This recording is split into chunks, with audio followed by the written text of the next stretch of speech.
வளமுடன் வாழ்வோம். நீங்கள் பார்க்குறது மக்கள் மருத்துவம் வலையொலி தொலைக்காட்சி. இயற்கை மருத்துவம் மற்றும் மாற்று மருத்துவ நிபுணர் மருத்துவர் இளந்தமிழன் இப்ராஹிம் பேசுகிறேன். என்னுடைய வீடியோவை முதல் முறையாக பார்க்குறவங்க கீழே இருக்கிற பெல் பட்டன், பக்கத்தில் இருக்க சப்ஸ்கிரைப் பட்டன் அழுத்துங்க. ஃபேஸ்புக், வாட்ஸ்அப்பில் மற்றவங்களுக்கு ஷேர் பண்ணுங்கள். நம்முடைய பாரம்பரிய மருத்துவ முறைகளை எல்லாருக்கும் சேர்க்கறதுக்காக செய்யப்படுற தொலைக்காட்சி உங்களுடைய ஆதரவை கொடுங்க. என் வீடியோக்கு முன்னாடி படி விளம்பரங்கள் போனால் அதையும் பாருங்கள். விளம்பரத்துடைய ஆதரவு எனக்கு கிடைக்கும்.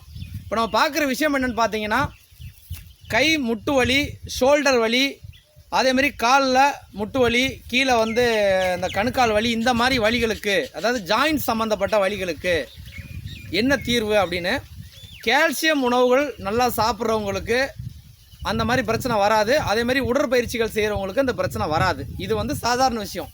இது எல்லாருக்குமான ஒரு பொதுவான விஷயம். இல்லை எனக்கு கடுமையான வலி இருக்குது, நான் எனக்கு ஏதாவது ஒரு ரெமெடி எனக்கு வேணும் அப்படின்னீங்கன்னா, காட்டன் துணியை நீங்கள் வெள்ளை காட்டன் துணி எடுத்து வச்சுக்கணும். கரையான் புத்து மண்ணுன்னு சொல்லுவாங்க. புதுசாக தள்ளின புத்தாக இருக்கணும். பழைய புத்துங்களில் போய் எடுக்கக்கூடாது. புதுசாக தள்ளின கரையான் புத்து மண். அதை பற்றி விவரம் என்னென்னா, ஒரு புத்து நமக்கு 1 அடி 2 அடி 3 அடி தெரியுதுன்னா, குறைஞ்சது 100 அடிக்கு மேலே அதுலேருந்து தான் மண்ணை கொண்டு வந்திருக்கும். கரையான் மேலாக உள்ள மண்ணை வச்சு கரையான் புத்து கட்டாது. குறைஞ்சது 100 அடி மேலே. அப்போ தான் அது 2 அடி 3 அடி வளர்கிற அளவுக்கு அந்த புத்தை ரெடி பண்ணும். அப்போ புதுசாக வர புத்தை அந்த சின்ன பகுதிகளை, சின்ன மண்ணுகளை எடுத்து அதை உடச்சி கொஞ்சம் கொஞ்சமாக எடுத்து, தேவையில்லாமல் எடுக்கக்கூடாது. ஏன்னா கரையான் ரொம்ப கடினப்பட்டு உருவாக்குற அந்த கரையான் புத்து. அதை நம்ம அசால்ட்டாக அடித்து தள்ளிடக்கூடாது.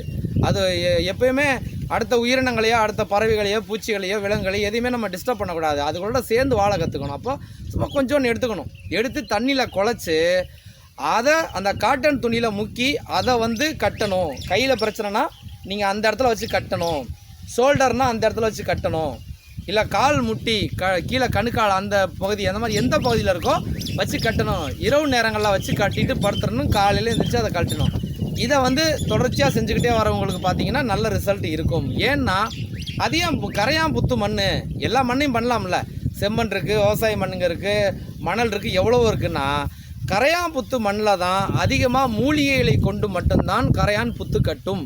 அதோட எச்சிலில் மூலிகைகளை கலந்து தான் அது புத்து கட்டிக்கிட்டே போகும். ஏற்கனவே மண் குளியல் பற்றி சொல்லும்போது நிறைய சொல்லியிருக்கிறேன், அதில் என்னெல்லாம் நன்மைகள் இருக்குன்னு. அதே மாதிரி தான் அது இந்த மாதிரி எலும்பு சம்மந்தப்பட்ட விஷயங்களுக்கெல்லாம் ரொம்ப உதவியாக இருக்கும் அதில் இருக்கிற சத்துக்கள். ஆனால் அதை நம்ம வேறு எதுவும் செய்யக்கூடாது.